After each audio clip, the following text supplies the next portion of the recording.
Hello everyone, this is Fred. This time I'm not reporting from East Coast Park because it's already night. I did walk 10 kilometers earlier today, so I'm quite happy that I can sit down now in my office.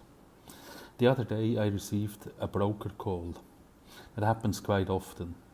I mean, usually I just shut them off and hang up the line, but every now and then I actually listen because only for the simple reason I want to know what they have to say and how they see the world. So, given COVID-19, I was quite interested how this guy saw the world currently.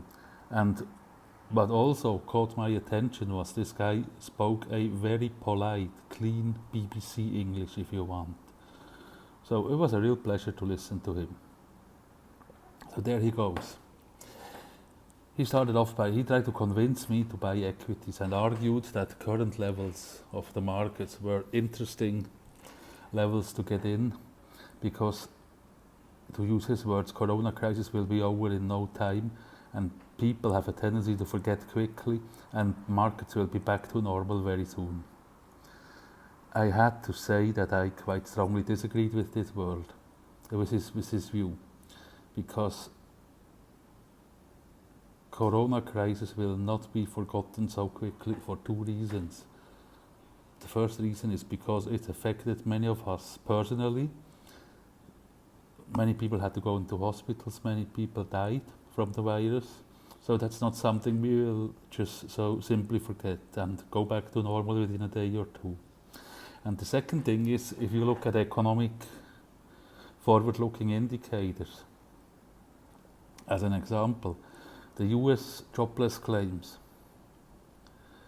Just last week, that number was another 3.2 million people who have applied for jobless claims, which brings the total US number to a staggering 33 million people who have who are out of job or have lost their jobs in this coronavirus crisis. That is a amazing turnaround from recent reports. I mean, just 2 months ago, the US was posting 3.5% unemployment rate, the lowest in decades. And the fears are now that the US unemployment rate could rise to 15 to 20%, which would be levels we saw last in the Great Depression. A little light of hope there. In a poll, US workers who had been laid off, many of them said they hope that they can find a job quite easily once the economy comes back. The problem is that the consumer right now is not coming back to the economy. So people are still scared, they don't go out and eat in restaurants, etc., etc. So the money is not coming back into the economy. So these are indications that markets will go and test new lows from here. And I think we will feel the impact of the economy for many years to come. I remember when Singapore went into lockdown, I said to a friend, look, that's quite simple. If you go, it's very, very simple math. If you go 1 month into lockdown, that's your GDP divided by 12. Okay, so that is roughly 8%. But now, given that not the entire economy goes into lockdown, there's still the digital economy, etc., which is actually doing quite well given the circumstances. Let's say it's a bit less than 8%, let's say 7.5% is a full month in lockdown. That's very simple math, no rocket science behind that. So last week the ECB has just announced that they expect a negative GDP growth of 7.5% for Europe. I think that is maybe a rather optimistic number. I think Europe, the economy will come in closer to minus 10% this year. The reasoning here is looking at all the companies in Germany which have already applied for government help. It's some 40,000 companies. That means these levels are significantly higher than the levels we saw during the financial crisis.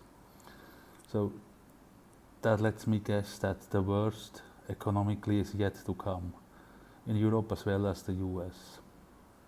So you can imagine along which lines that talk with the broker went.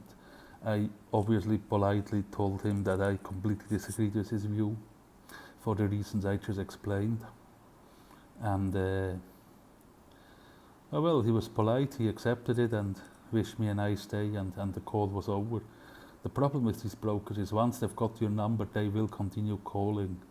So next time I probably have to shut him off. Or let's see if the US unemployment numbers really come in tomorrow with the latest update for the month of April.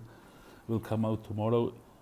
If those numbers really shoot into the region of 15%, then I might actually engage him in a conversation when he calls back again and bring him back to his views in the last call where he thought these were favorable levels to invest into equities now.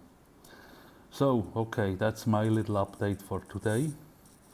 Nothing too positive, I'm sorry, not for having any better news, but the most important thing is please stay safe, and I will talk to you very soon again. Thank you very much for listening today. Thank you very much for watching. Have a wonderful day wherever you are, and again, please stay safe. Thank you. Bye bye.